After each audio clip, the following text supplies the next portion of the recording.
Сәлеметсіздер ме, құрметті оқушылар? Біздің бүгінгі өтетін сабағымыздың тақырыбы процент ұғымы жайында болмақ, яғни пайыз ұғымы. Біздің күнделікті өмірде өте жиі кездеседі процент ұғымы. Оқушылардың үлгерімін сипаттаған кезде экономиканың төмендеуі, өсуі, дамуы, қандай да бір шамалардың өзгеруі барлығы бізде процентпен көрсетіледі және айтылады. Енді проценттің не екенін білу үшін қазір мынандай мысал аламыз. Мысалға, бізде мына пицца деген, маргарита пиццасы. Осы пиццаға ешкім тиіспей тұрған кезде, осылай ешкім жемей тұрған кезде, бізде ол қандай процентті құрайды? 100% құрайды. Ешкім тиіспеген нәрсе 100% болып тұрады. Яғни ол толық шама, бүтін шама, толық шама. Енді осы пиццаны 100 бөлікке бөлейік. 100 бөлікке бөлеміз.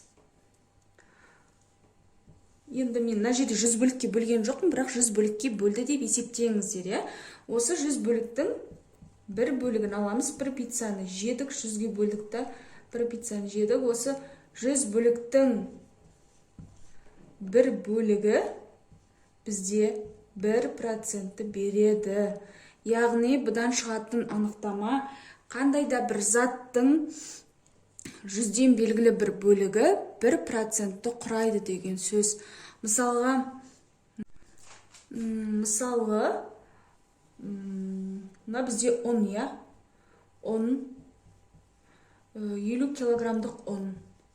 Мысалға, осы айда біз 50 килограмдық 10 алдық, және соның біз 20%-ін пайдаландық. Енді біз пайдаланылмаған қанша килограмм қалғанын табуымыз керек. Пайдаланылмаған табуымыз керек. Ол үшін біз біріншіден пайдаландық деп тұр ғой, 20% қанша килограмм екен табуымыз керек. Бізде 50 килограмм қанша процентті құрайды бізде? Біз айттық қой, жаңа пиццаны мысалға алған кезде, ешкім тиіспей тұрған кезде зат ол бізде 100% құрайды. Яғни 50 килограмм ұн бізде 100% деген сөз. Енді 20%-ін табуымыз керек осы 50 килограмм ұнның. Қанша килограмм екен табу үшін 20%-ін. Мына 50 килограммды 100%-ке бөлеміз. Сол кезде бізде 1% шығады осы 50 килограмм ұнның. Яғни 50-ді 100-ге бөлген кезде 0,5. Яғни бізде 1% 0,5 килограмм. Осы 0,5 килограммды көбейтеміз мына 20%-ке. 20%-ның қанша килограмм екен табу үшін. Сол кезде бізде неше шығады? 10 килограмм шығады.